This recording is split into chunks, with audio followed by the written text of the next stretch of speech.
chauffeur Mohamedou Camara, âgé de 29 ans et originaire du Mali,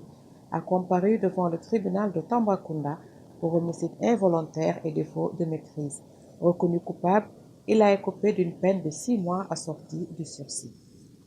Même s'il n'y a aucune information sur la victime dans la procédure jusqu'à sa clôture le 12 janvier dernier, suivi du déferment de Mohamedou Camara, le camionneur malien qui l'a écrasé,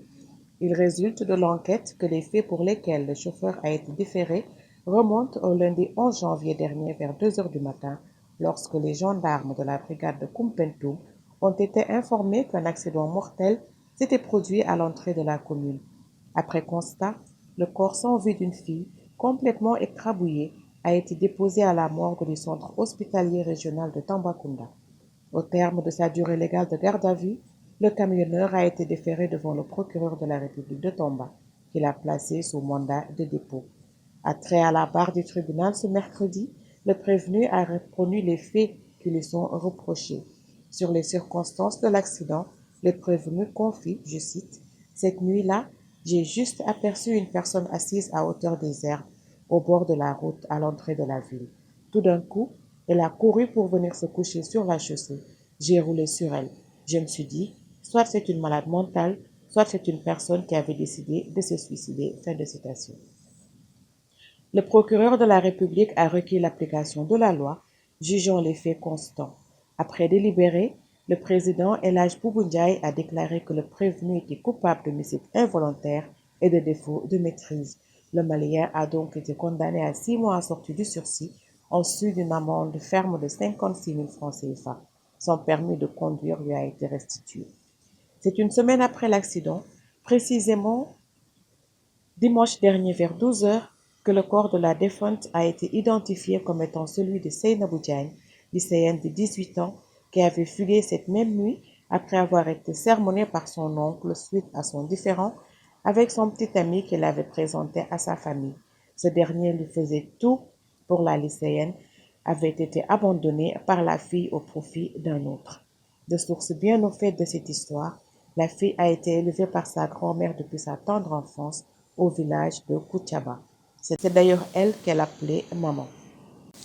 Chauffeur bii di Mohamedou Camara am ñaar fukki at ak juróom-ñeent te soxeekoo ca Mali moom nag dañ ko doon àtte ci kanamu tribunal bu Tambacounda liñ ko doon jiiñ mooy rey nit te tayu ko ak it ñàkk am sago. Tribunal nag daal di koy daan li nga xam ne mooy juróom benn weer yu mu dul tëdd. mu mel ni nag yoon biñ koy àtte yépp amuñu woon dara loo xam ne rek lu leer la woon ci ki ñàkk bakkanam ci bi ko tribunal di àtte ba biñ koy tëj ci fukki fan ak ñaar ci weeru janvier bi ñu génn. mu mel ni nag enquête bi dafa fësal ni rek chauffeur bi liñ koy toppee mu ngi am ci guddiku fukki fan ak benn ci weeru janvier lu tolloog 2 heures du matin gannaaw ba gendarme yi nga xam ne ñoo nekk ci brigade bu Koumpentoum ñu xamal leen ne am na benn accident bu benn nit ñàkk ca bakkanam bu am foofee ca dëkk ba. ñoom ñu daal di ñëw def constat bi jël nag corps bi daal di ko yóbbu rek fii di morgue bu hôpital régional bu Tambacounda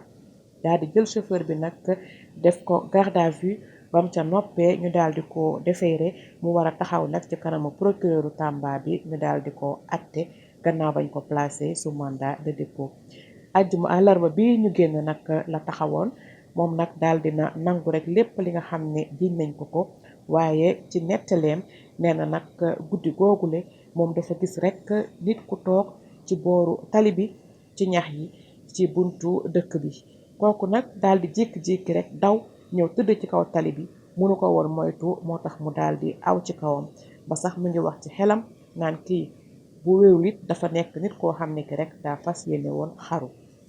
loolu la nettali procureur daal di nag ne dañ koy teg li nga xam ne loolu la yoon santaane gannaaw nangu na ni liñ koy jiiñ moom moo ko def. kii nga xam ne nag mooy président El Hadj Boubou Ndiaye daal di ko déclaré coupable d'homicide involontaire maanaam rey nit goo xam ne tayu ko ak it lii di défaut de maîtrise di ñàkk sago. malien bi kon ñu daal di ko teg daanu juróom benn weer yoo xam ne du ko tëdd tegal ko ci amende boo xam ne 56 000 francs CFA la waaye lii di permis de conduire am delloo nañ ko.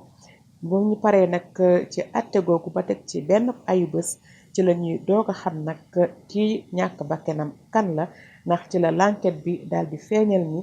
xale bu jigéen boobu ñu daal di rey foofe mu ngi tudd Seynabou Diagne nekkoon nag ab élève bu am fukki at ak juróom ñett. guddi googu mu gaañu guddi googu la fàqoon seen kër ndax dafa meroon rek ndax kii di nijaayam da koo xasoon gannaaw ba mu waree ki nga xam ne moo doon xaritam te mu doon génnal war ko ngir beneen góor ñoom nag ñu daal di ko xaw a xas ndax ki mu war daka daan defal lu ne ci la daal di génn kër gi dem xaru noonu ki nga xam ne nag mooy maamam moo ko yar foofee ca village bu ñoo dippee Kacaba moom sax nag moom la doon woowee yaay